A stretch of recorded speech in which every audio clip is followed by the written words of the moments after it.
AI가 하나의 백그라운드 산업이 될 거고요. AI가 그냥 한 번의 랠리로 끝날 거다라고는 전혀 생각하지 않습니다. 이 열풍이 앞으로도 계속될 것이다. 물론이죠. 그러니까 모든 열풍은 업앤다운이 있겠지만 장기적으로 봤을 때는 완벽한 우상향을 할 거다. 그 좋은 종목을 찾는 것조차 저는 되게 큰 노이즈라고 생각해요. 정말 중요한 건 내가 찾는 종목이 얼마나 높은 확률로 성공에 이르를 건지를 잘 계산해보고 정말 높은 확률인 것들이 내 포트 비중이 많을 때 그때 높은 수익률이 안전하게 나오는 거라고 생각하거든요.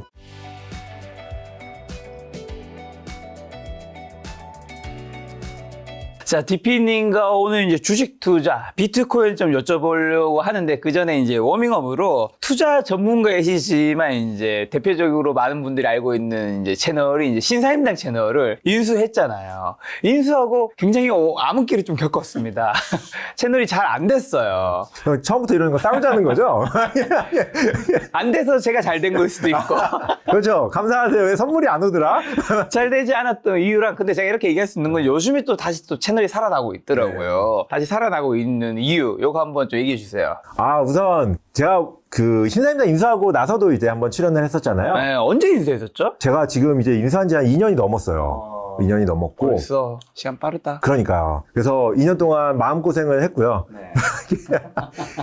이게 제가 인수할 때 제가 생각했던 가정들이 있을 거잖아요. 인생은 늘 네. 가정대로 흘러가지 않아. 그러니까요. 나는 이게 유튜브 막 공부하고 고민해보고 또 심사임당님과 김 작가님 꿀빤다 이렇게 생각하면서 이제 인터뷰로 그냥 가만히 앉아서 그냥 얘기만 듣고 막 돈 잘 번다 이렇게 생각해서 뛰어들었다가 고기 몇 번 끄덕이고 그러니까요. 그래서 제가 이제 생각했던 가정들이 몇 개 있었는데 네. 그 가정들이 우선 인터뷰 채널은 어쨌든 컨텐츠를 게스트가 생산하잖아요. 그러다 보니까 그러니까 MC가 미치는 영향이 아예 없진 않겠지만 다른 채널들보다 확실히 적을 거다. 그렇죠. 네, 그래서 MC가 교체되거나 빠져도 채널의 타격이 좀 많이 적을 수 있다. 라고 생각을 한 게 우선 가장 컸어요. 네. 제가 생각했던 가정 중에 가장 컸는데 그게 완전 거짓임이 인수하고 얼마 되지 않아서 바로 드러났고요. 그래서 그 이후로 지금까지도 저희는 이제 사실 좀 다양한 시도를 해보긴 했어요. 저도 이제 인터뷰를 하기도 했었고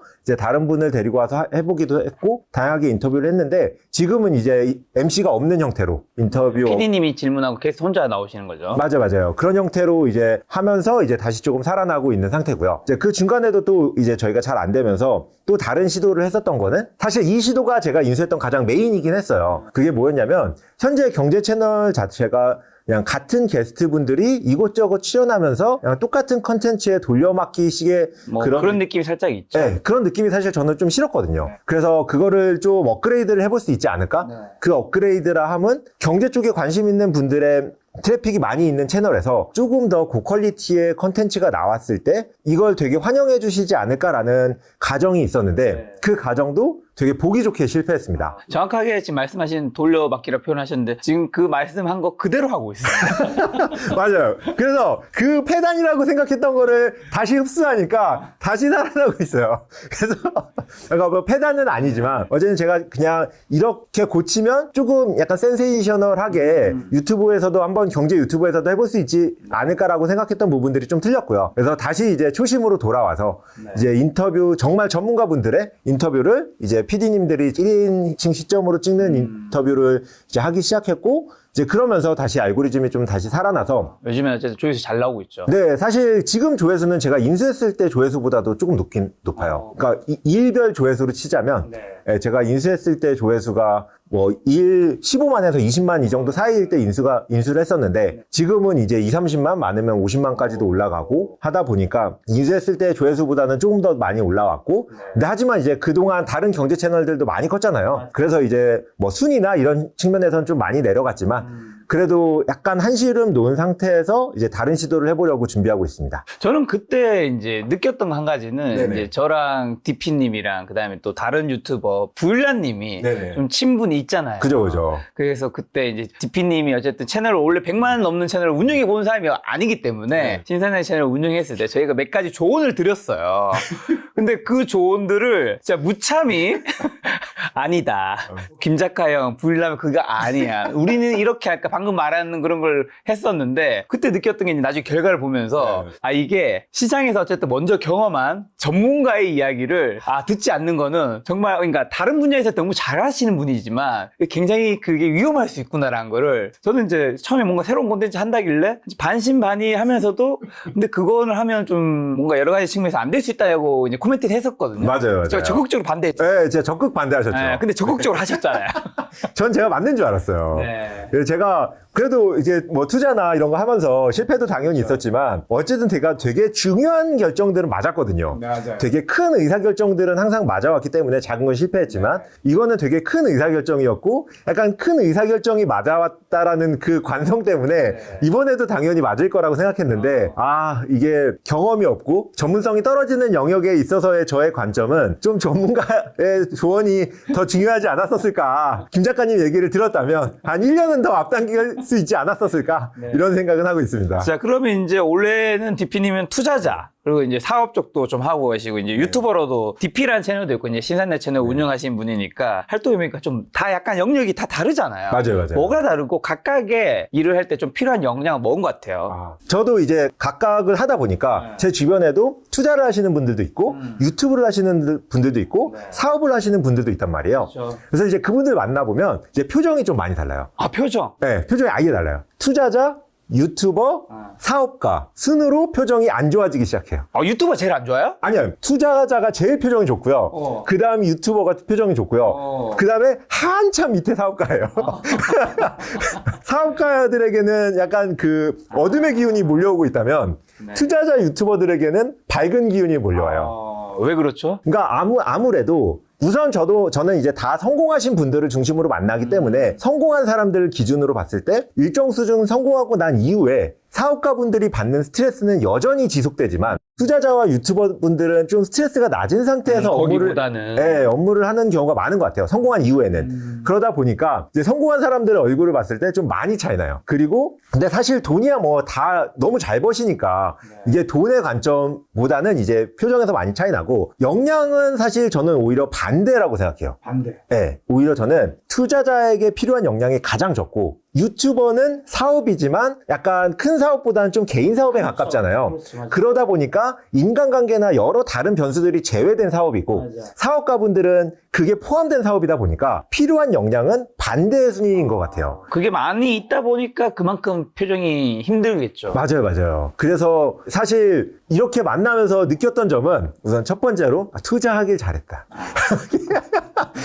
그리고 사업가가 너무 존경스러운 거예요. 그렇지, 너무 네, 사실 저도 이제 사업을 하는 입장에서 제가 어디에서 스트레스를 가장 많이 받냐라고 해도 저도 압도적으로 사업이거든요. 투자 쪽에서 받는 스트레스는 이제 저도 오래되기도 했다 보니까 거의 없다시피 하지만 투자는 사람이라는 변수가 내가 나 혼자 투자를 주로 하니까 맞아요. 그게 없으니까 나만 잘하면 되는 거야. 맞아요. 그리고 이제 되게 경제적으로도 보자면 사업가가 사업을 하고 투자자는 거기에다가 숟가락을 올리는 거거든요. 지분을 투자함으로써.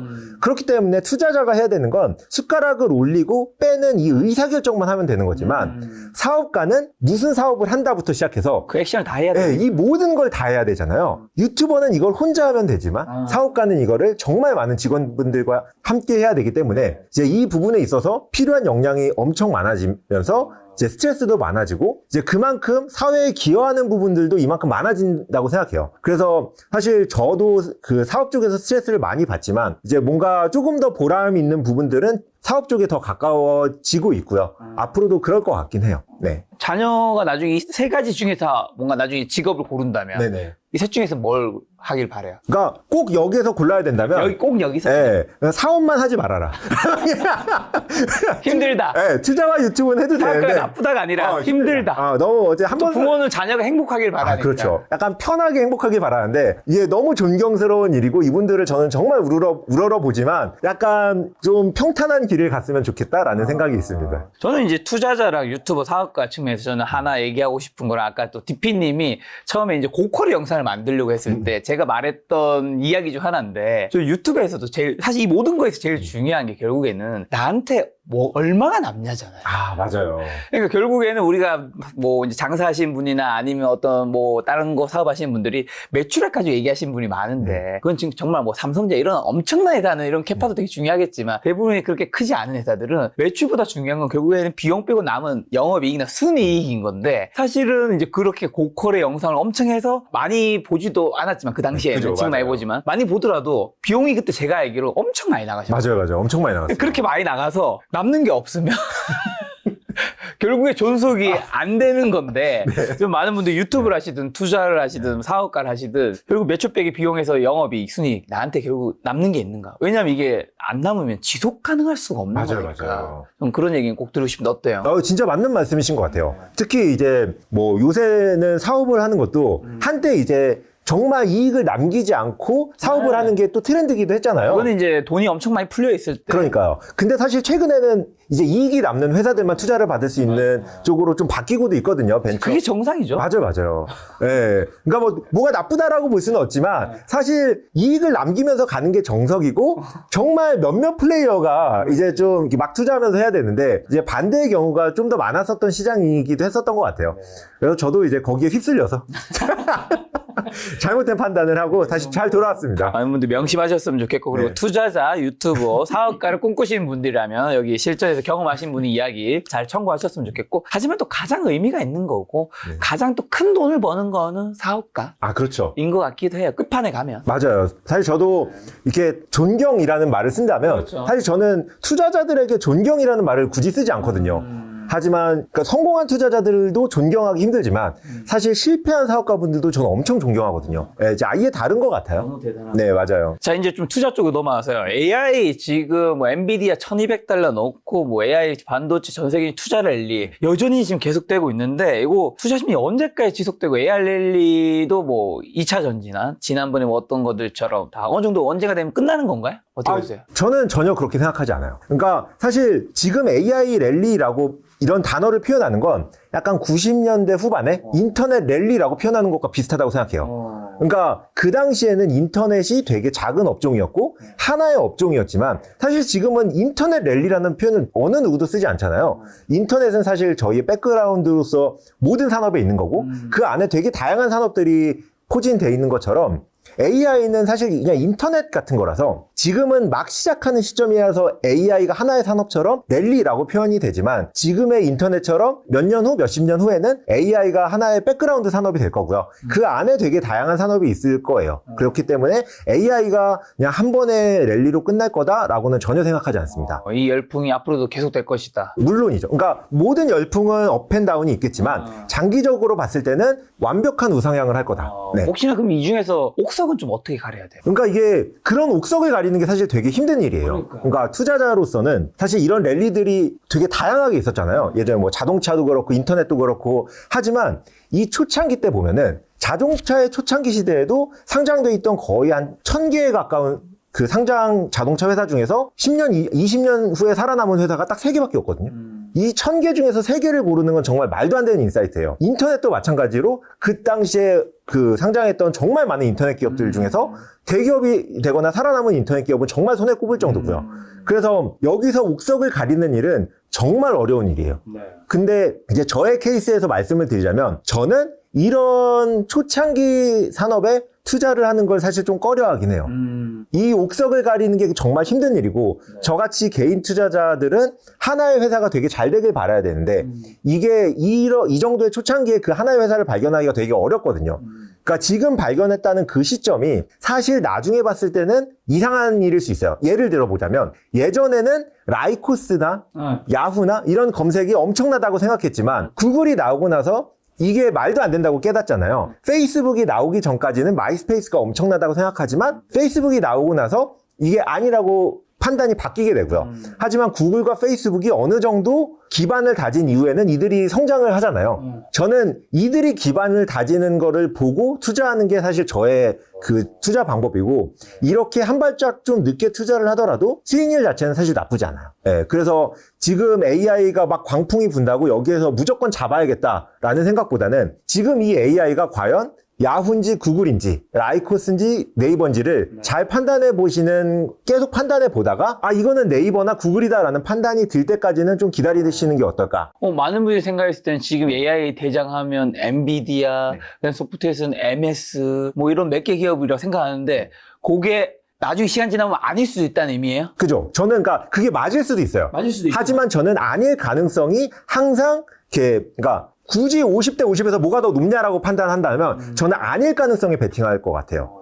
그러니까 지금 엔비디아 같은 경우만 하더라도 저도 이제 엔비디아를 투자하고 싶어서 정말 여러 번 봤는데 사실 손이 잘 안 나가요. 왜요? 지금처럼 그 수요가 엄청나게 폭발하고 공급이 적었을 때 이 기업의 경쟁력과 수요와 공급이 맞았을 때의 경쟁력은 분명히 다를 거거든요. 다르죠. 예. 근데 지금은 수요가 너무 폭발하고 공급이 받쳐줄 수 없는 상태에서 이 엔비디아를 바라보고 있기 때문에 사실 지금 엔비디아의 경쟁자도 없잖아요. 그렇죠. 근데 어떤 산업에서 경쟁자가 없어요. 무조건 경쟁자는 경쟁자 나오거든요. 생기죠. 분명히 수요와 공급은 맞춰질 거고 경쟁자가 나올 텐데 이때 엔비디아가 지금 예측할 수 있느냐? 저는 그게 안 돼요. 적어도 경쟁자들이 나와서 엔비디아는 이런 이유 때문에 이길 수 없다라는 그런 논리적인 생각이 들고 나서야 엔비디아가 이 시장을 먹을 거다라는 생각이 들 텐데 지금은 저는 그 시기는 아직 오지 않았다고 생각해요. 그래서 아직 엔비디아가 나쁘다가 아니라 판단하기 이르다. 이 근데 수요와 어떤 사람이 이렇게 얘기할 거죠. 그것까지 판단할 때 되면 네. 이미 주가는 우리가 손으로 될 수 없는 영역이 와 있는데 그때 가서 뭐 좋게 얘기하는 거는 야, 그건 누가 말 못하냐라고 할 수 있잖아. 그러니까 이게 초보자들이 좀 잘못 생각하시는 건데 주가가 많이 올랐겠죠? 하지만 더 오를 거예요. 그러니까 확실한 경제적 해자가 있다면. 당연하죠. 그러니까 그 지금 제가 말했던 네이버나 뭐 아마존이나 구글 같은 경우도 이런 과정을 다 거치고 나서 구글이 탄생했잖아요. 그 뒤에 투자를 하고 과연 늦었을까요? 그때 투자를 해도 엄청난 수익을 벌었거든요. 페이스북도 마찬가지고 뭐 거의 모든 기업이요. 그렇기 때문에 그 경쟁력을 보고 나서 투자를 해도 늦지 않는다. 그 전까지 주가가 많이 올라서 배가 아플 수 있지만 그렇지. 그 배가 아픈 것만 좀 참을 수 있다면 그냥 사고 나서의 수익은 나쁘지 않다라고 저는 이건 정말 그 가감 없이 정말 자신 있게 말씀드릴 수 있을 것 같아요. 자, 그럼 자신 있게 말씀해 주시는 DP님은 2022년부터 지금 2024년 상반기 성공 투자, 실패 투자 요거 종목 좀 이제 편하게 얘기하시면서 할 수 있는 것들, 네네. 좀 그거 왜 샀고 왜 팔았고 어떤 것들을 확인했고 이런 거 투자 인사이트 좀 공유해 준다면요. 제가 지금 여기 한 2년 만에 나오는 거잖아요. 그러니까요. 이제 2년 전이 이제 2022년이잖아요. 그렇죠. 그때 제가 이제 종목 하나를 말했다가 네. 욕을 지질나게 먹었어요. 뭐이겠죠? 그때 제가 넷플릭스 사라고. 근데 지금 촬영했는 날짜를 확인해 볼게요. 말씀해 주세요. 제가 2022년 한 3월 정도일 거예요. 네. 아마 한 3월 중순 이때쯤이었을 것 같은데 아닐 수도 있어요. 예, 그때 제가 넷플릭스를 사라. 이제 아마존은 전 좀 아닌 것 같다. 이제 넷플릭스를 사면 좋겠다라고 이제 얘기를 했다가 별의별 댓글이 다 달렸어요. 2022년 6월 6월이었네요. 24일. 예, 6월. 넷플릭스 사라고 했다고요? 네, 그때 제가 넷플릭스를 사라. 그때 제가 그 인터뷰에서 제가 두 개를 말했어요. 뭐야? 하나가 넷플릭스였고, 네. 하나가 비트코인. 근데 둘 다 제가 말한 뒤에 다 반토막 났어요. 아수라판에는 몰아 넣었네, 사람. 네, 진짜, 나의 그 징크스는 깨지지 않는다. 사실 저의 징크스는 제가 사고 나서 30% 이하로 떨어지지 않은 회사가 단 하나도, 한두 개 정도밖에 없거든요. 대부분은 제가 일정 수준 이상 사고 나면은 30% 이하로 다 떨어졌어요. 반토막도 많고요. 근데 이번에도 역시 틀리지 않았다. 그 다음에 어떻게 됐죠? 그 이후에 이제 제가 말한 기준으로는 둘 다 한 2배 정도 됐고 저점 기준으로 한 4배 정도 된 거죠. 자, 그러면 왜 좋게 얘기했는지 얘기해 줘야죠. 네, 우선 저는 어떻게 했냐? 저는 떨어질 때 계속 사고 있었어요. 네, 떨어질 때 당연히 계속 사고 있었고 지금도 단 한 주도 팔지 않았고요. 네, 그래서 이제 뭐 저는 다행히 그때 말했던 종목들 덕분에 이제 좋은 수익률을 가지고 있고요. 그리고 그 종목들이 저의 메인 종목이기도 해요, 실제로. 그래서 왜 그 종목들을 샀느냐? 넷플릭스. 네, 넷플릭스 왜 샀느냐? 그 당시에는 사실 지금의 OTT하고는 조금 더 상황이 달랐어요. 그 당시에는 조금 더 경쟁이 치열했어요. 치열했죠. 네, 그 당시에 디즈니, 맞아요. 뭐 여러 개 막 치고 올라온다. 네, 막 피콕도 나왔고 HBO도 나왔고 미국에서도 경쟁이 엄청났고 한국에서도 뭐 웨이브부터 시작해서 티빙, 왓챠 경쟁자들이 많이 포진돼 있는 상태였고요. 그때 제가 이제 뭐 말씀을 드리기도 했고 그때 생각했던 것들은 이제 가장 큰 요인은 그거였어요. 우선 드라마나 이런 할리우드 영화 시장을 보면 이게 되게 자본주의 싸움이거든요. 생각보다. 컨텐츠는 하나하나의 작품은 아닐지 몰라도 여러 개의 작품은 결국 투자한 비용에 비례해서 올라가게 돼요. 투자를 많이 할수록 좋은 작품이 나올 확률이 커지거든요. 그렇죠. 그래서 할리우드에서도 수많은 제작사들이 있었다가 5개로 통일된 게 이 이코노미 오브 스케일, 그러니까 그 한국어로 뭐라고 하죠? 이 정도 계속 투자를 할 수 있는, 네, 이 감당할 투자- 수 있는 회사가. 예, 그러니까 돈을 많이 부을수록 더 좋은 컨텐츠가 나오는 이 선순환 구조가 있기 때문에 5개로 모아진 거였거든요. 그래서 이걸 보고 저도 이거는 OTT에서도 다르지 않다. 네. 분명히 여기서도 어쨌든 컨텐츠를 만드는 오리지널 싸움으로 가고 있고 컨텐츠에 많이 투자하는 회사가 무조건 잘 될 수밖에 없다라는 생각을 가지고 있었고 2년 전에도 지금은 더 심해졌지만 넷플릭스가 단연 1위였어요. 디즈니하고 퍽스가 합병하기 전 기준으로 1위였고 합병을 해도 거의 비슷했지만 어쨌든 그때 2위긴 했고요. 비슷한 수준까지였고요. 그렇기 때문에 이제 넷플릭스는 엄청난 돈을 쏟고 있었고 경쟁사들은 그만한 돈을 쓸 수 있는 여력이 절대 되지 않았고요. 그렇기 때문에 이제 우선 컨텐츠적인 측면에 있어서 넷플릭스가 압도적이다. 그리고 이 컨텐츠를 이제 고용을 할 때 다른 제작사들은 OTT가 예를 들면 우리나라에 있어서 웨이브, 티빙, 왓챠 한국에서만 플레이가 되잖아요. 해외 뭐 디즈니 플러스가 글로벌로 있다고 하더라도 몇 군데 안 되고요. 뭐 피코크, HBO 미국 중심으로 플레이가 되거든요. 넷플릭스가 유일하게 글로벌로 플레이가 되고 있어요. 그 말은 같은 돈을 주더라도 감독과 배우는 같은 돈을 받으면 넷플릭스에 출연할 거거든요. 그렇죠. 왜냐하면 나를 어디서 더 알릴 수 있느냐에서 그러니까 감독과 배우가 돈만으로 그 일을 하지 않잖아요. 여기서 얼만큼 유명세를 얻고 얼마나 많은 사람이 보는지가 여긴 중요한데 가면 전 세계로 가는 거고, 네. 여기는 어느 국가에 한정되는 거고. 그렇기 때문에 같은 돈을 받아도 무조건 넷플릭스였을 거거든요. 그렇기 때문에 같은 돈이어도 넷플릭스인데 넷플릭스가 가장 많은 돈을 쓰고 있다. 이 점이 사실 가장 저에게 그 중요한 요소였어요. 네. 그래서 지금으로 땡겨와 보면 이거는 정말 뭐 이렇게 제 가정이 맞긴 맞았던 것 같아요. 제가 비록 신사임당을 인수할 때 가정들은 다 틀렸지만 이게 넷플릭스를 투자할 때의 가정들은 다행히 다 맞아서 역시 지금은 점점 더 많은 돈을 투자하고 있고 사실 돈을 뭐 조금 줄이는 이런 행보도 있었지만 그것도 좀 지금은 다른 경쟁사와의 점유율 차이가 벌어졌나요? 어떻게 됐나요? 점점 벌어지고 있어요. 이제는 1, 2위 간에 다시 이제 넷플릭스를 제낄 만한 업체가 없군요. 네, 전혀 없어요. 이 경쟁 우위에 있어서도 제가 말씀을 드릴 게 몇 가지가 있는데 이제 넷플릭스가 이 경쟁 우위를 만든 방법도 되게 재밌어요. 우선 가장 큰 건 뭐냐면 넷플릭스는 시작할 때부터 언제든 취소할 수 있게 만들었어요.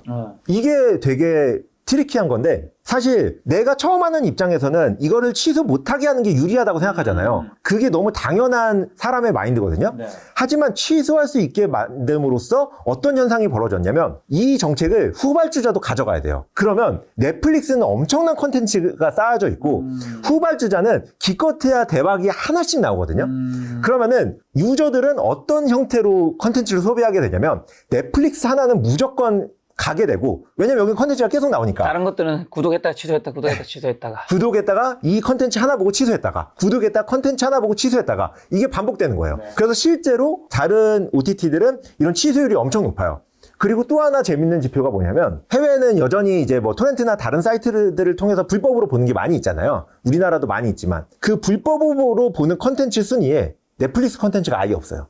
되게 신기하죠. 그러니까 불법으로 보는 컨텐츠들이 여러 개 있을 거잖아요. 사람들이 넷플릭스를 불법으로 다운로드를 받아보지 않아요. 그냥 넷플릭스 그냥 제대로 본다는 거지. 네, 넷플릭스는 어차피 그냥 하나는 내가 그냥 가져가는 거니까 그냥 돈 내고 보고 나머지는 불법으로 보는 거예요. 그렇기 때문에 이렇게 취소할 수 있는 권한을 만들어줬다는 것만으로도 이런 경쟁 우위가 생겨버린 거예요. 그래서 그 2등 주자와 격차를 벌이고 있는 거고요. 지금 넷플릭스에 대해서 좀 안 좋게 생각하시는 분들이 말하는 약간 그 가족끼리 공유하는 그거를 없애버리고 있는 것도 사실 저 개인적인 입장에서는 엄청나게 좋은 전략이라고 생각하거든요. 이것도 이제 제가 넷플릭스에 대해서 좋은 시각이어서 긍정회로일지 모르지만 이제 제 시각에서 이 전략을 조금 분석해서 말씀드려보자면 넷플릭스는 또 특이하게도 이렇게 언제든 취소할 수 있게 만든 것처럼 처음부터 패스워드를 공유할 수 있게 만들었어요. 근데 패스워드를 공유할 수 있게 만들었을 때 가장 큰 이점이 뭐냐면 언제든 취소하게 만들었지만 취소하기가 힘들어져요. 왜냐하면 패스워드가 공유되어 있기 때문에 5명이 공유되어 있으면 5명 중에서 1명만 보고 싶어도 이거는 꾸준히 갈 수밖에 없는 거예요. 그래서 취소하게 만들었지만 취소하기 어려워져요. 그리고 이거를 후발주자들도 여전히 똑같이 했거든요. 그리고 근데 지금 넷플릭스가 이 후발주자들을 제쳤다고 생각하는 순간 바로 들고 온 게 이 공유를 점점 없애버리는 시도를 하고 있어요. 근데 여기에서의 핵심은 뭐냐면 이 전략을 후발주자들은 할 수가 없어요. 왜냐면 이거는 넷플릭스니까 할 수 있는 거고 이거를 없애버렸을 때 후발주자들은 이거를 따라갈 수가 없거든요. 따라가면 가뜩이나 높은 취소율이 더 높아져요. 그렇죠. 근데 넷플릭스는 아까 말한 대로 이 5명의 공유로서 처음에 취소를 잡았지만 지금은 컨텐츠로서 취소를 못하게 잡고 있고 이게 계속 부어지고 있는 상태이기 때문에 이 취소율이 확연히 떨어질 거란 말이에요. 그렇기 때문에 벌어지고 있는 게 뭐냐면 모두 다 가족끼리 한 계정을 쓰고 있던 상황에서 넷플릭스는 인당 한 계정으로 바뀌지만 경쟁사들은 여전히 가족끼리 한 계정인데 이조차도 컨텐츠 하나만 보고 빠지는 체리피킹을 하고 있다는 거죠. 그래서 이 경쟁력은 점차 벌어지고 있는 거예요. 그리고 이 경쟁력이 좁혀질 수 있는 가능성이 사실 잘 안 보여요. 네, 그렇기 때문에 사실 저는 그 당시에 봤었던 제가 넷플릭스의 긍정적인 면들이 지금 시간이 지나오면서 점점 경쟁사들과의 격차를 벌리고 있고 그 격차는 점점 더 벌어질 거다. 뭐 이렇게 생각하고 있습니다. 자, 지금 넷플릭스 648달러네요. 네. 언제 파실 건데요? 이건 뭐 워낙 글로벌 전문이니까 편하게 여쭤볼 수 있는 거잖아요. 이거 뭐 DP님이 지금 이거를 어떻게 얘기하든 아무 상관이 없어. 저는 안 팔 생각입니다. 아, 계속? 네, 계속 팔 생각이 없어요. 앞으로 만약에 이게 만약 800달러 찍었다 칠게 800달러 찍고 이제 급락해서 600달러, 700달러 내도 팔 생각이 없는 거예요. 네. 그러니까 지금 넷플릭스에서 가장 중요한 건 우선 제가 경쟁사들과 이기고 있고 또 하나는 TV에서 OTT로 넘어오는 이 두 가지 트렌드가 가장 중요한 건데 이 두 가지 트렌드가 유지되고 있는 한 재무제표가 됐건 뭐가 됐건 전 다른 거 다 신경 쓰지 않고 그냥 보유하고 있을 거예요. 그게 이제 꺾이는 순간 이제 그렇죠. 매도를 할 수도 있는. 네, 예를 들면 예전에 케이블 TV가 하다가 OTT로 넘어오는 이 시점이 있을 거잖아요. 이 시점이 분명히 OTT에서 다음으로 넘어가는 무언가가 있을 수 있거든요. 네, 그런 게 발견된다면 팔 수도 있겠죠. 그리고 뭐 경쟁사들이 사실 저는 지금으로선 논리적으로 넷플릭스를 이길 수 있는 상황이 2년 전보다 지금은 더 안 되고 앞으로는 더 안 될 거라고 생각하지만 그래도 혹시나 발견된다면 그때는 팔 수도 있겠죠. 하지만 뭐 그리고 제가 뭐 다른 정말 더 좋은 기업이 제가 발견을 해서 넷플릭스보다 수익률이 높을 거다라고 생각해서 팔 수는 있겠지만 넷플릭스가 별로다 아니면 뭐 밸류에이션이 높다 이런 기준으로 팔기엔 이제 뭐 밸류에이션이 너무 높아지지 않는 한 뭐 말씀하신 것처럼 뭐 800달러다 1000달러다 이런 기준으로 팔지는 않을 것 같아요. 정말 지금 방금 한 사실인데 네. 그 당시에 이제 저희가 DP님과 저희 술자리에서 네. 제가 유튜브 막 조언을 했잖아요. 제 말을 안 들었잖아요. 그죠. 그래서 채널 약간 좀 말아먹었다가 지금 다시 살아났잖아요. DP님이 그 술자리에서 저한테 넷플릭스 사라고 겁나 얘기했거든요. 맞아. 제가 안 샀어요. 그리고 이게 전문가 이야기를 좀 들었어야 맞아. 했는데. 그때 뭐라고 하셨냐면 넷플릭스 너무 올랐다. 다른 건 추천해달라. 그래서 제가 그래도 상관없다. 사라. 그 뒤에 2배가 훨씬 더 올랐잖아요. 그리고 사실 얼마 전에 또 물어봤어. 얼마 전에 종목을 또 물어봤잖아요. 네네. 그때도 제가 넷플릭스 괜찮다. 여전히 괜찮다. 네. 또 답변이 뭐였죠? 너무 올랐다. 너무 올랐다. 다른 건 추천해달라. 맞습니다. 이러다가 항상 놓치는 거예요. 자, 그리고 지금 두 번째가 비트코인이에요. 네, 비트코인. 자, 비트코인을 추천한 이유는 뭐죠? 이제 비트코인은 사실 저는 2017년부터 관심을 갖고 보고 있었고, 그 당시에는 이제 저는 폰지 스킴이라고 생각을 해서 이제 사지 않았다가 이제 한 3년 전 정도부터 다시 이제 긍정론자로 바뀌었어요. 2020년. 2019년, 20년 이때부터 이제 긍정론자로 다시 바뀌었는데 이제 제가 생각을 바꾸게 된 계기는 사실 전 세계 이제 인터넷 금융산업을 뒤흔든 기업이 2개가 있다면 사실 하나는 페이팔이고 하나는 스퀘어거든요. 그리고 그 대표는 잭 도로시와 일론 머스크고요. 그리고 이 두 분이 비트코인 반대론자였다가 한 명씩 긍정론자로 바뀌더라고요. 그래서 이제 그 당시에 저는 이제 고민을 해보자. 저 천재들은. 저 천재들과 내가 의견이 다르다. 금융에 관련돼서. 둘 중에 한 명이 병신이면 누가 병신일까? 당연히 나다. 이러면서 이제 그때 폰지 스킴이라고 생각했던 거를 이제 다시 리셋하고 이제 공부를 하기 시작했고 긍정론자로 이제 3년 전에 바뀌었고 이제 그 뒤에 이제 조금 시간을 두고 있다가 이제 다시 뭐 조금 뭐 사기도 하고 뭐 이러고 있어요. 그래서 이제 비트코인이 긍정이었던 이유는 사실 비트코인 요새 너무 말이 많잖아요. 그래서 이제 뭐 많이 아실 것 같긴 하지만 사실 뭐 제 시각에서 말씀을 드려보자면 사실 저는 뭐 이게 화폐가 될 거다. 뭐 그런 것들에 대해서 생각하지 않아요. 저는 화폐가 될 가능성이 없다고 생각해요. 사실 저는 화폐가 됐으면 너무 좋겠어요. 그러면 제가 할 일이 있어요. 이거 진짜 화폐가 되면 저는 모든 사람이 이걸 하면 바로 화폐에서 없어져요. 뭘 할 거냐면 한국에서 예를 들면 하나와 비트코인으로 동시에 결제가 가능하다라는 시스템이 이제 도입이 되잖아요. 저는 아이폰을 비트코인으로 살 거예요. 그러면은 30일 내에 환불이 가능하잖아요. 30일 동안 주가를 볼 거예요. 비트코인의 주가를 보고 비트코인이 오르거나 횡보한다. 그럼 그냥 살 거예요. 비트코인이 떨어진다. 환불할 거예요. 이러면 무조건 벌 수밖에 없어요. 제가 사는 물건이 다시 비슷한 금액으로 팔 수 있는 무언가의 상품을 비트코인으로 사서 환불 전까지의 기간 동안 이 등락폭을 보고 환불을 하거나 사서 현금으로 바꾸게 되면 비트코인이 오르면요. 사서 바로 현찰로 바꾸면 이득이에요. 말씀을 드리니까 더 화폐가 될 일은 없겠네요. 네. 그러니까 근데 이제 오르면이 지금 논리적으로 맞는지 모르겠지만 어쨌든 등락에 따라서 근데 이거 뭐 저 어디서 본 적은 없어요. 이 전략을 할 거라고는. 근데 저는 항상 이 생각을 했었어요. 그래서 이제 이거 하고 나면 다른 사람들도 이제 이거 듣고 나면 많이 이걸 할 거잖아요. 그러면 비트코인이 화폐로 채택될 수가 없어요. 그렇죠. 네, 이렇게 등락이 있는 건, 그러니까 제가 왜 이 생각을 했냐면, 전 이제 투자도 이제 알비트리지 같이 차익 거래를 좀 많이 하는데, 이건 완전 차익 거래로 접근할 수 있는 방법이고, 이렇게 등락이 심한 걸 화폐로 사용하는 순간, 저 같은 차익 거래하는 사람이 엄청 뛰어들 수밖에 없어요. 그러면은 이거는 그냥 그 시스템이 망가질 수밖에 없는 수준까지 올 수밖에 없어요. 우리가 화폐라고 하면 기본적으로 이제 등가 교환이 돼야 되는 건데 그렇죠. 등락이 심한 순간 이 등가 교환이 무너지거든요. 환불 제도가 있기 때문에. 그래서 저는 화폐는 절대 되지 않는다고 생각하고요. 저는 이제 그 이상으로 나아가면 플러스 알파지만 그냥 디지털 골드에서 그냥 더 플러스 되는 정도? 네, 그 이상으로는 전혀 보고 있지 않아요. 하지만 제가 갖고 있는 시각은 디지털 골드만으로도 충분하다. 디지털 골드만으로도 지금 현재 갖고 있는 비트코인의 이런 시가총액이 충분히 설명될 수 있고 그보다 더 설명되어야 마땅하다. 라고 생각하고 있어요. 지금 DP님은 금 ETF처럼 비트코인 ETF에도 그 시총이 되게 커질 거라고 보는 것 같은 느낌이네요. 그죠. 적어도 저는 금 정도까지는 그러니까 저는 디지털 금의 플러스 알파기 때문에 이게 정말 많이 채택된다면 금보다는 당연히 커야 된다고 생각하는 사람이고 그러면 아직 뭐 10배 이상 남아있죠? 10배 이상도 나중에는 생각하는 거야? 그죠. 그 시기는 모르겠지만 분명히 그 꼴에 있어서는 10배 이상이 될 수 있다. 그럼 코인에서는 비트와 이더리움만 좋게 보시는 입장인 건가요? 아니면 다른 거는 뭐 당연히 뭐 그때마다 좋은 건 있겠지만 결국에는 많은 것들은 사라질 것이다? 그러니까 저는 기본적으로 비트코인만 좋게 보고 있고요. 이제 비트코인을 좋게 보고 나면 사실 이 알트코인에 대한 생각도 그전과는 조금 달라질 수밖에 없어요. 왜냐하면 자기 돈이 들어가면 이 돈으로 무언가를 하고 싶고 하지만 무언가를 함에 있어서 비트코인은 되게 힘들거든요. 무언가를 하기에. 그러면은 약간 알트코인으로 바꾸면서 여기서 다른 일들을 그래도 조금이라도 해볼 수 있으니까 약간 조금 더 좋은 시선으로 보여지긴 하거든요. 비트코인이 긍정적으로 보여진 이후에는. 하지만 여전히 나머지 코인들을 바라보기엔 가장 커다란 단점이 존재해요. 뭐냐면 비트코인은 이렇게 디지털 골드로서 저희의 인식에 자리 잡고 있다면 나머지는 이런 상품보다는 조금 더 기술에 가깝거든요. 근데 기술은 항상 바뀌어요. 항상 바뀌고 진화해요.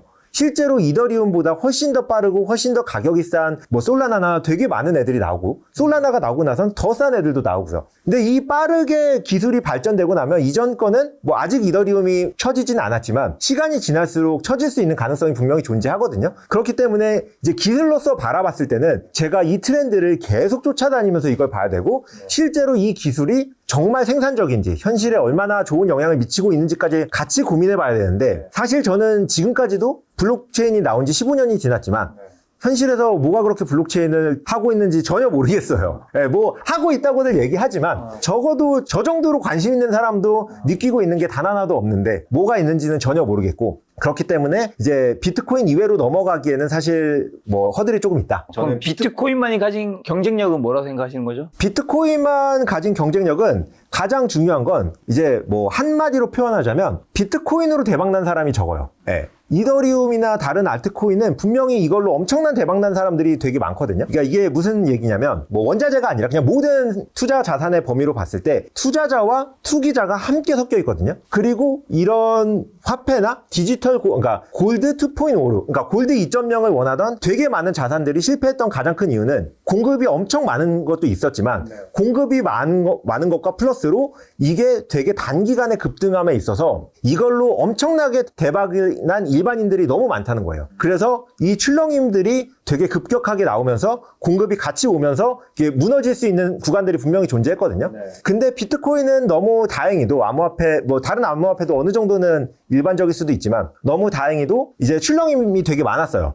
그러면서 적당히 대박난 사람들은 많지만 엄청나게 대박난 사람들은 중간중간 다 털고 나왔어요. 그러면서 이 투자자의 비율이 점점 더 높아지고 있다고 생각해요. 그 가장 큰 증거 중에 하나가 지금 비트코인의 가격이 거의 올타임 하이에 거의 가까운데 이 직전에 올타임 하이였을 때보다 뭐 구글 트렌드나 이제 다른 그 검색 조회수로 보면은 2분의 1에서 3분의 1 수준으로 낮거든요. 예전에 고점이었을 때는 주변에서 모두 다 비트코인 얘기를 하고 있었지만 지금은 사실 뭐 기관들이나 이런 오히려 투자자들이 비트코인 얘기를 하고 있지 일반인들이 비트코인 얘기를 그렇게까지 많이 하고 있지 요즘 별로 않거든요. 많이 하지 않아요. 이게 예전보다 투자자들의 비율이 높아지고 투기자들의 비율이 낮아진 상태에서 저는 가격이 형성되고 있다고 생각하고 이런 점이 디지털 골드로 나아가기에 되게 좋은 여건이라고 생각해요. 하지만 이제 알트코인으로 넘어가면 이들도 역시 투기자들의 비율이 낮아지고 있지만 몇 명이 이 자산 전체를 컨트롤하고 있다는 되게 큰 리스크에서 벗어나기가 좀 힘들어요. 아까 기술의 문제도 있지만 몇 명의 사실 실제로 이더리움만 하더라도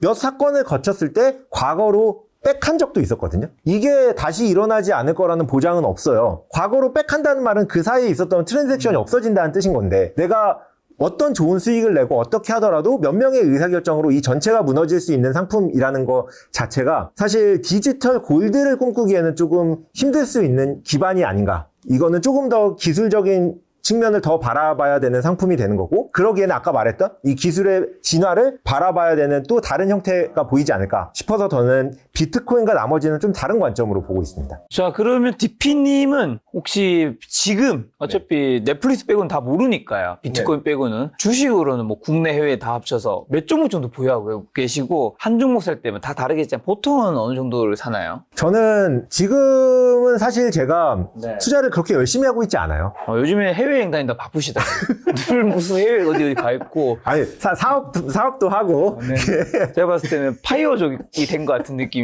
네, 그래서 사실 제가 주식 투자를 열심히 하지 않은 지는 사실 몇 년이 되긴 했어요. 맞아요. 네, 하지만 아이러니하게도 수익률이 그렇게 떨어지지 않았어요. 그래서 이제 제가 이제 투자를 좀 줄이겠다라고 판단을 한 이후에 제가 그 직전까지의 이야기를 드려보자면 저는 5종목에서 10종목을 거의 한 70% 이상을 해외 종목으로 가져가고 있었고요. 하지만 이제 뭐 지금 기준에서 봤을 때는 저는 뭐 인덱스도 어느 정도 이상 제 포트폴리오에 많이 담아 있고요. 인덱스라면 혹시 어디? S&P 500. S&P 500. 저는 한국은 인덱스라고 생각하지 않습니다. 한국은 그냥 반도체 ETF고요. 그러니까 인덱스에 투자한다고 하면서 한국 코스피 코스닥을 투자하시는 분들은 진짜 지금이라도 멈추셔야 될 부분이고요. 멈추고 미국의 SPY나 그죠, QQQ를 차라리 QQQ가 훨씬 낫죠. S&P 500나 QQQ에 투자하시는 게 좋습니다. 훨씬 낫고요. 지수를 하나. 지수가 어느 정도 이상 제 포트폴리오를 차지하고 있고요. 지수, 코인, 이제 넷플. 네. 여기까지. 이 세 개 사실 뭐 그렇게 몇 종목이 많지 않아요. 그래서 제가 수익률이 좋았던 이유도 사실은 뭐 넷플릭스나 이런 것들을 제가 떨어질 때 좀 많이 담았기 때문에 인덱스의 비중도 높고 했지만 제가 되게 열심히 했을 때보다 수익률이 떨어지지 않았다. 그래서 이게 내가 열심히 한다고 더 좋은 게 아니었구나. 뭐 이런 생각을 하면서 좀 자괴감이 들기도 합니다. 그럼 옛날에 지금 5에서 10종목 있으면 지금은 한 5개에서 한 7개? 지금은 이제 뭐 숫자로 말씀을 드려보자면 한 4-5종목이 메인이다라고 생각하셔도 될 것 같아요. 진짜 몇 개 안 하시네요. 네, 맞아요. 어떻게 보면 지수는 종목이라 말할 수는 좀 힘드니까. 저는 그 지수도 하나의 종목이라고 포함해서. 종목이라 생각하고. QQQ 아닌 SPY 사는 이유는 그 S&P 500를 사는 것과 비트코인을 사는 이유는 사실 똑같아요. 그냥 제가 화폐로 가지고 있기에는 화폐라는 거는 디플레이션이 너무 많이 되는 자산이고 사실 뭐 한 5, 60년만 갖고 있어도 90%의 가치가 사라지잖아요. 그렇기 때문에 화폐로 갖고 있는 것 자체가 너무 바보 같은 결정이고 그럼 나의 자산의 되게 많은 부분을 어디에 담아야 될까라고 했을 때는 가장 안정적이고 수익률이 좋을 수 있는 부분이 적어도 저의 바잉 파워를 그러니까 구매력을 지킬 수 있는 자산은 그냥 아무 생각 없이 투자하기에는 S&P 500가 가장 좋거든요. 네, 그래서 거기에 투자를 한 거예요. 비트코인도 사실 이 점에 있어서는 일맥상통합니다. 네. 그럼 지수라든가 코인 같은 경우는 이제 너무나도 대표적인 걸 딱 사다 보니까 고민이 좀 적은 것 같은데 네, 맞아요. 종목을 살 때는 사실 고민이 너무 많잖아요. 한국에도 맞아요. 종목이 많고 해외에도 종목이 많다 보니까 좋은 종목 찾는 방법이나 종목 선정할 때 뭘 좀 많이 보세요? 그 아까 질문지에도 막 이런 게 있었잖아요. 네. 제가 이렇게 과감하게 지은 것 중에서 이제 최근 주목할 만한 시장 이슈, 네. 뭐 선거, CPI, 금리 뭐 이런 거 네. 있었잖아요. 이런 걸 안 보는 게 중요합니다. 안 보는 게 중요하다. 왜냐면 제가 투자를 하면서 가장 많이 느끼는 것 중에 하나가 쓸데없는 정보를 취하지 않는 게 정말 중요한 것 같아요. 노이즈가 너무 많다. 네. 근데 지금 제가 말씀드린 건 이제 매크로 정보만 말씀드렸는데 이게 기업도 마찬가지예요. 정말 좋은 기업을 여러 개 찾으려고 고민하는 것도 되게 쓸데없는 정보를 많이 취하려고 노력하고 있는 거거든요. 하지만 중요한 건 뭐냐면 제가 넷플릭스 같은 종목을 하나 찾았을 때 이 종목에 대해서 어느 정도 확신이 있으면 확신이 있는 만큼 비중을 높이고 여기에 오랫동안 꾸준히 담는 게 중요해요. 그렇죠. 이거 되게 너무 당연한 말인데 사람들이 진짜 하지 못해요. 왜냐면 그러면은 너무 논다고 생각하거든요.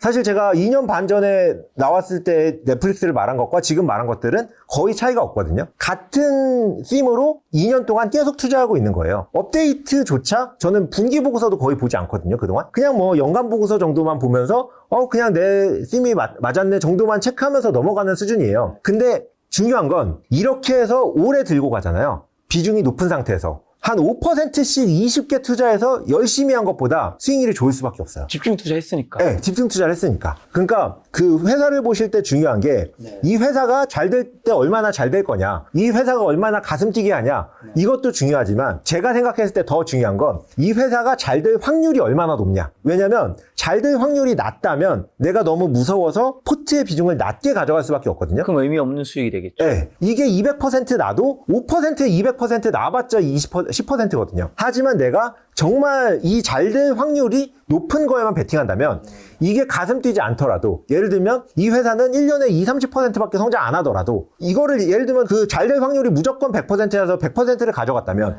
연에 20-30%는 되게 쉽게 얻는 거거든요. 그리고 그 사이에 정말 아무 일도 하지 않아도 되고요. 그래서 그 좋은 종목을 찾는 것조차 저는 되게 큰 노이즈라고 생각해요. 정말 중요한 건 내가 찾는 종목이 얼마나 높은 확률로 성공에 이르를 건지를 잘 계산해보고 정말 높은 확률인 것들이 내 포트 비중이 많을 때 그때 높은 수익률이 안전하게 나오는 거라고 생각하거든요. 그 높은 확률로 성공하는 거를 찾는 팁 같은 거 좀 있어요? 그러니까 이거는 사실 그 산업에 대해서 잘 알아야 돼요. 제가 넷플릭스에 대해서 말씀을 2년 반 전에 드리고 지금 드렸을 때 제가 넷플릭스에 대한 보고서를 본 적이 없지만 감히 말하건대 애널리스트 보고서에서 이런 내용을 전혀 말하지 않을 거예요. 왜냐면 애널리스트들은 이런 식으로 분석하지 않거든요. 제가 넷플릭스를 이렇게 분석하는 이유는 아시겠죠? 저는 항상 카페에서 유튜브와 넷플릭스를 보면서 인생을 보내고 있는 사람이기 때문에 이런 OTT와 컨텐츠를 소비하는 데 있어서 되게 진심인 사람이거든요. 그렇게 따지면 네. 우리나라 국민들 OTT 넷플릭스 보는 사람들 수두룩하잖아. 하지만 그거를 투자자 입장에서 접근을 하면서 보는 것과 그냥 생각 없이 보는 것과는 좀 다르죠. 투자자 입장에서 접근해서 보면서 왜 내 핸드폰에는 나는 넷플릭스가 깔려있고 디즈니는 깔자마자 깔고 무빙만 보고 지웠을까? 이 생각을 해야 되는 거예요. 그러니까 모든 사람이 나도 모르게 무빙만 딱 보고 지웠지만 이거를 투자자 관점에서 내가 왜 이랬을까를 생각해보고 넷플릭스가 하는 전략을 여기에 잘 맞춰봐야 되는 거죠. 그래서 내가 실질적으로 그 산업에 있지 않더라도 내가 되게 관심 있는 산업이어야만 사실 이게 가능한 건데 이게 거의 모든 사람에게 가능하다고 생각해요. 실제로 제가 이렇게 2년 반 전에 넷플릭스에 대해서 얘기했을 때 분명히 제 논리에 공감하셨던 분들은 엄청 많으셨을 거라고 생각하거든요. 특히 넷플릭스를 자주 시청하시는 분들이라면. 하지만 제가 감히 말씀드릴 건데 그때 저를 믿고 넷플릭스를 사신 분들은 거의 없을 거예요. 왜냐면 50% 떨어지는 걸 견디지 못했을 거고요. 확신이 없으니까. 네, 50%를 떨어지는 걸 견디지 못하고 지금 2년 동안 갖고 가는 동안 정말 많은 것들이 있었잖아요. 뭐 2차 전지도 있었고 뭐 되게 많은 섹터들이 10배, 20배 뛰는 동안 넷플릭스는 얼마 뛰지 않았거든요. 그거에 비해서. 왔다 갔다 하면서 수익률을 분명히 다 잡아먹으셨을 거예요. 하지만 저는 2차 전지 뛰는 동안 2차 전지를 단 한 번도 분석해 본 적이 없거든요. 2차 전지를 분석하는 그 노력이 본인에게 득이 되는 게 아니라 저는 해가 된다고 생각해요. 오히려 내가 잘 아는 넷플릭스가 있다면 이 종목을 내가 확신에 가득 찰 때까지 한번 보고 아니면 제가 이렇게 말했을 때 정말 확신에 가득 차셨다면 그 종목을 떨어지면서 사시고 오랫동안 붙들고 있다면 사실 이 2년 동안 적어도 저만큼의 수익률이 나왔을 거고 저만큼의 수익률이 나왔다면 이건 되게 큰 수익률이거든요. 그렇죠. 예, 이 수익률을 지속한다면 사실 뭐 경제적 자유는 되게 금방 이룰 수 있을 정도의 수익률이거든요. 그렇기 때문에 이제 뭐 너무 많은 욕심을 부리지 말고 내가 잘 아는 종목을 조금 더 보는 게 중요하지 않을까. 저는 정말 비중이 중요하다 생각하는 게 제가 이제 삼성전자 엔비디아가 있거든요. 네. 엔비디아 저 수익률이 400%예요. 400%인데 삼성전자 수익률은 이제 좀 얼마 전에 좀 매도를 하긴 했지만 어쨌든 그때 뭐 20, 30이었나 했는데 수익금은 비교도 할 수 없이 삼성전자가 높아요. 왜냐면 그때 제가 살 때는 삼성전자는 아무리 생각해도 이거 밑으로 떨어지진 않을 것 같아서 비중을 세게 실었고 엔비디아는 아무 생각이 없었던 거지. 아, 그러네. 그러다 보니까 이게 참 비중을 내가 확실하다 생각하는 걸 얼만큼 실느냐가 너무 중요하다는 거에 저는 공감이 많이 가더라고요. 네, 그러니까요. 그래서 개인 투자자분들이 여러 개를 하시면서 분산하는 것보단 이렇게 좀 김 작가님이 삼성 하신 것처럼 좀 이렇게 집중 투자해서 그러면 근데 매수 매도 타이밍은요? 그러니까 매도는 아까 말씀해 주셨는데 매수는 그러니까 넷플릭스를 지금도 듣고 그때 2년 전에도 우리가 들었잖아요. 네. 그리고 그 전에도 사는 사람이 있고 할 텐데 언제 이건 그러니까 그때나 지금이나 그 말씀하신 핵심의 그 가치는 변함이 없는데 그렇죠. 뭐 그 말을 들었을 때 언제나 다 사도 되고 뭐 그런 건 아닐 수 있잖아. 아니요, 그런 거예요. 아 그런 거예요? 네, 언제나 다 사야 돼요. 그 가치가 존속된다면? 네, 이거는 뭐 심리적으로는 좀 다를 수 있지만 그냥 경제학적으로 보자면 내가 보유하고 있는 것과 사는 것은 사실 같은 의사결정이어야 돼요. 내가 보유하고 있다 함은 지금 당장 산 것과 같은 거거든요. 예, 그래서 보유하고 있는 것은 사는 것과 같은 의사결정이다라고 생각해 보면 저는 2년 동안 보유하고 있었잖아요. 그 말은 저는 2년에 어느 구간에서도 샀을 거란 뜻이에요. 지금도 필요하다면 살 수 있다. 그렇죠. 이런 의미인 거겠죠. 네, 안 지금 파는 거니까. 네, 지금 보유하고 있으니까. 예. 근데 이거는 이렇게 가치를 보고 투자하시는 분들이라면 너무 당연히 이래야만 해요. 심리적으로는 분명히 그렇게 되지 않음을 알고 있지만 예, 논리적으로는 보유는 무조건 매수랑 같은 의미예요. 그렇다면 이제 근데 그 넷플릭스가 이제 디피니 말씀하신 뜻대로 지금 왔지만 그렇지 않고 주가가 그때 반토막 뭐 30% 어쨌든 났으면 더 밑으로 추락할 수도 있잖아요. 그렇죠, 그렇죠. 언젠가는 손절을 해야 됐을 수도 있잖아요. 네. 만약 넷플릭스가 어땠다면 손절을 했어야 되는 거예요. 지난 2년 사이에. 그러니까 지난 2년 사이에 어땠다면 손절을 했을까라고 돌이켜보자면 이제 넷플릭스가 제가 이렇게 긍정적으로 생각했음에도 부정적인 부분들이 몇 개가 있었어요. 제가 뭐 2년 전에 말씀드렸는지 안 드렸는지 모르겠지만 제가 생각했던 부정적인 부분들이 되게 크게 강조돼서 넷플릭스의 근간이 흔들린다 라고 생각하면 이제 그때 파는 거였어요. 뭐 예를 들면 이것도 사실 저는 투자자의 관점보다 그냥 소비자의 관점이에요. 애널리스트 리포트는 이런 거 전혀 없을 거예요. 뭐냐면 넷플릭스에는 볼 게 없다 라는 게 유지된다면 지금도 어느 누군가에겐 유지되거든요. 하지만 넷플릭스에는 볼 게 없다라는 게 어떤 형태로 유지되느냐가 저는 더 중요하다고 생각해요. 넷플릭스에는 볼 게 없지만 디즈니 플러스에는 볼 게 있다? 이제 팔식이죠. 하지만 디즈니 플러스는 요거 하나 빼고는 다 볼 게 없고 넷플릭스는 볼 건 없지만 그래도 있어. 이게 다른 거거든요. 왜냐면 우리가 넷플릭스를 본다 함은 경쟁사들 대비 보는 거지 이거를 보는 게 아니거든요. 그러니까 모든 제가 아까 엔비디아를 말씀드렸을 때 경쟁자가 어떻게 나올지 모르고 이렇기 때문에 분석할 수 없다라고 말씀을 드린 게 경쟁자를 보지 않은 이 기업은 저희가 볼 수가 없어요. 아까 말이 이제 조금씩 더 이해됩니다. 네, 넷플릭스를 디즈니 플러스나 왓챠나 웨이브를 보지 않은 상태에서 볼 수는 없거든요.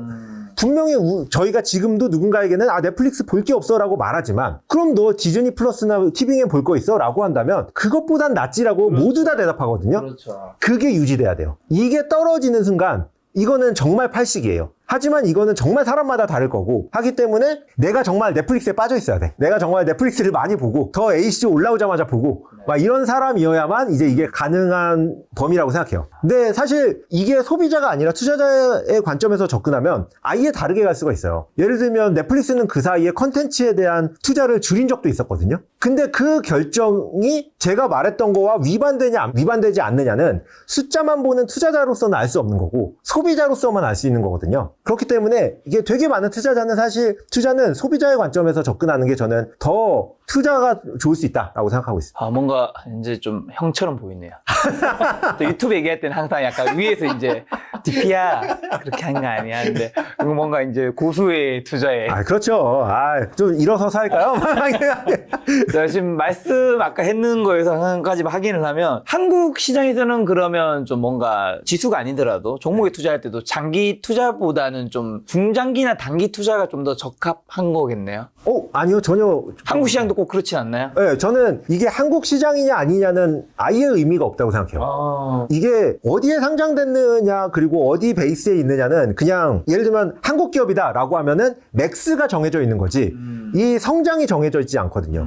이 성장할 수 있는 폭은 한국으로 제한이 되겠죠. 아무래도 한국 기업 중에서 글로벌로 나가는 기업들은 별로 없으니까. 하지만 한국 기업 중에서 글로벌로 나가는 기업이 있다면 그 기업의 최대치는 글로벌을 기준으로 봐야 되는 거고요. 한국 기업 중에서 내수 기업이라면 최대치를 내수로 보면 되는 거예요. 하지만 이 최대치가 다를 뿐이지 결국 장기 투자하는 관점이나 투자 자체는 저는 아예 동일하다고 생각해요. 그리고 최근에는 실제로 글로벌로 나아가는 한국 기업들이 전 너무 많다고 생각하거든요. 그래서 그런 기업들을 유심히 보시면 저는 충분히 해외 기업보다도 장기 투자할 수 있는 기업이 많을 거라고 확신하고 있습니다. 거기에 팁 조금만 주고 가신다면 어떤? 예를 들면 뭐 화장품이나 K푸드나 뭐 컨텐츠 기업도 마찬가지고 이렇게 K가 붙으면서 전 세계로 뻗어나가는 회사들이 많이 있잖아요. 그런 기업들은 사실 점점 그 대상이 한국이 아닌 거죠. 네. 거기서 한번 힌트를 주셨으니까 찾아보면 좋을 것 같은데 지금 주식 투자한 지 이제 20년 되셨죠? 저 20년이 넘었죠. 정확히 21년 됐습니다. 주식 투자로 돈 버는 분들의 공통점이나 특징 같은 거 좀 있는 것 같아서 주변에 이제 슈퍼개미나 뭐 자성뉴스 대표분들도 많이 계시잖아요. 네네네. 네, 제가 생각했을 때 주식 투자를 잘 하시는 분들의 공통점은 뭐라고 하죠? 에고가 강하세요. 공감합니다. 네, 내가 어떤 의견이다라고 했을 때 다른 사람의 이야기를 경청할 때와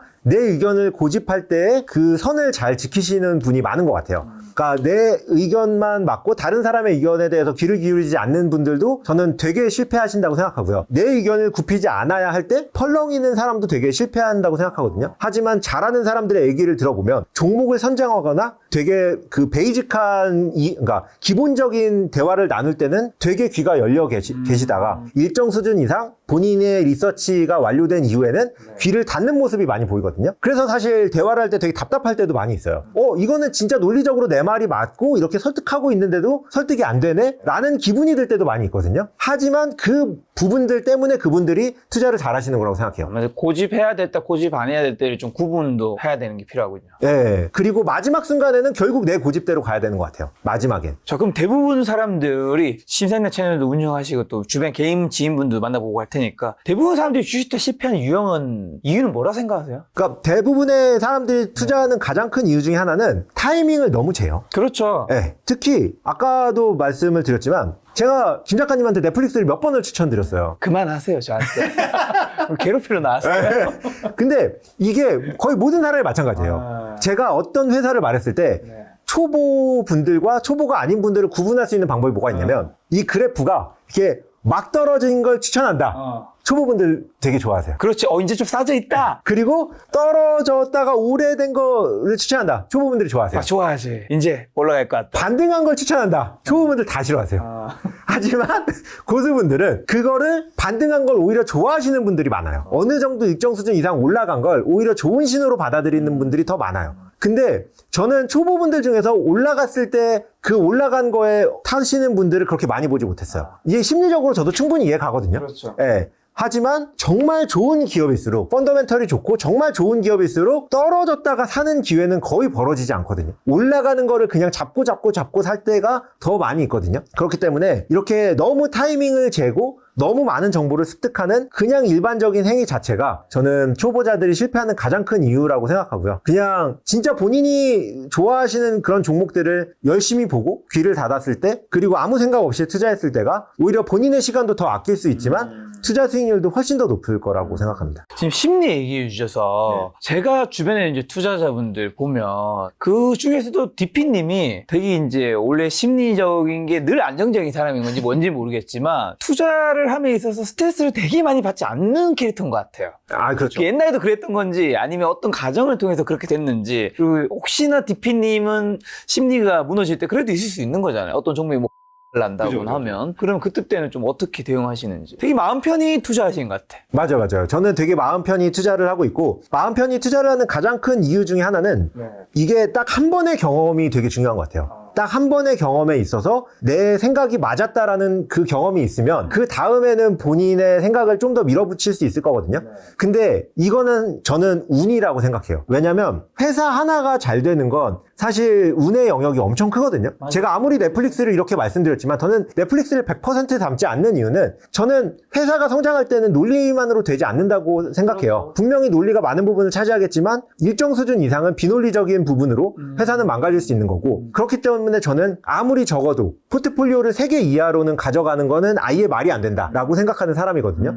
하지만 3개 이상으로 가져갈 경우에는 그 부분들이 저는 어느 정도 해지가 된다고 생각해요. 그리고 실제로도 7개 정도의 포트폴리오를 가져가면은 논리적으로도 대부분의 그런 그 리스크들은 해칭이 되고요. 근데 이 첫 번째 경험은 한 종목이거든요. 이 한 종목은 사실은 좀 운이에요. 이 운으로서 내가 분명히 100%를 담았지만 이 회사가 떨어지는 구간에서도 나는 잘 참았는데 이게 다시 올라가더라. 라는 이 한 번의 경험이 믿음이 생기겠죠. 네, 되게 중요한데 잘하시는 되게 많은 투자자분들도 이렇게까지 오래 기다리시는 분들이 한국에서는 많지 않으세요. 한국에서도 잘하시는 투자자분들도 장기 투자라고 했을 때 저처럼 장기 투자의 기준이 5년 이상을 보시는 분들은 없거든요. 장기 투자의 기준을 뭐 1년, 2년, 3년 정도를 보시거든요. 하지만 저는 1, 2년은 단기 투자라고 생각하는 사람이라 이렇게 한 번의 성공 경험이 있고 그 성공 경험이 장기 투자에서 이루어졌을 때 저는 저처럼 심리적인 안정성이 나올 수 있다라고 생각을 하고요. 근데 이게 사실 어느 정도는 운에 달려 있는 거라 좀 비기너스 럭 같은 것도 좀 필요할 거라고 생각해요. 그렇죠. 지금 DP님이 아까 지수, 코인 이런 것까지 다 합쳐서 한 5에서 7개 정도의 뭔가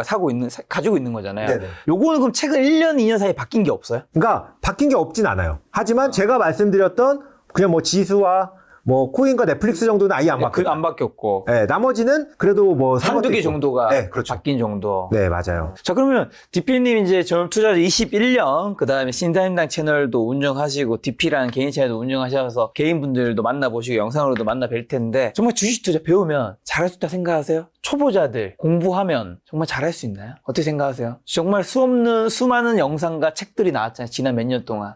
근데 개인들의 투자 실력은 과연 높아졌는가? 그러니까 그 공부하는 방법이 저는 아예 잘못됐다고 생각해요. 그러니까 사실 제가 신사임당을 인수하면서 네. 이렇게 그냥 돌리는 인터뷰를 하고 싶지 않았었던 이유도 사실 이렇게 여러 정보를 한 번에 뿜는 것 자체가 저는 과연 개인 투자자들에게 올바른 방향성인가? 그렇죠. 이게- 그렇게 생각할 수 있어요. 예, 이게 유튜버에게는 되게 좋은 방향성이지만 투자를 통해서 수익을 얻고자 하는 개인 투자자분들께는 오히려 저는 해가 된다고 생각하거든요. 근데 단순히 해가 되면 상관이 없지만 저는 극단적으로 말해서 시간도 버리고 돈도 버리는 일이라고 생각해요. 저의 투자 방법은 사실 시간도 여유 있는 상태에서 돈도 버는 투자 방법이거든요. 제 개인적인 투자 방법은. 이거 제 개인 투자 방법과 아예 정반대의 투자 방법이 지금 개인 투자자분들이 미디어를 통해서 투자를 공부하는 방법이고 이 공부를 정말 뇌 없이 지속하신다면 저는 당연히 투자를 못 하신다고 생각해요. 하지만 이 컨텐츠가 잘못됐다는 내용은 절대 아니에요. 왜냐면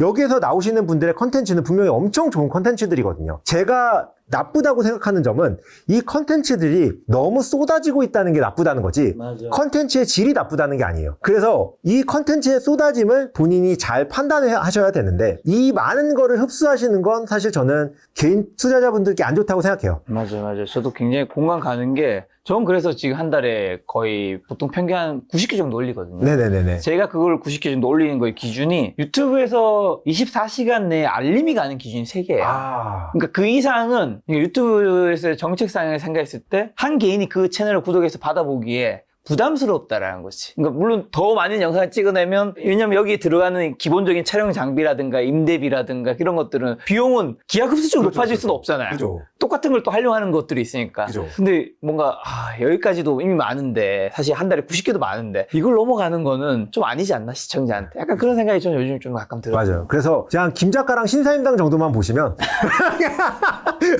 컨텐츠 수도 적절하지 않을까. 알겠습니다. 이제 끝낼 때가 된 것 같습니다.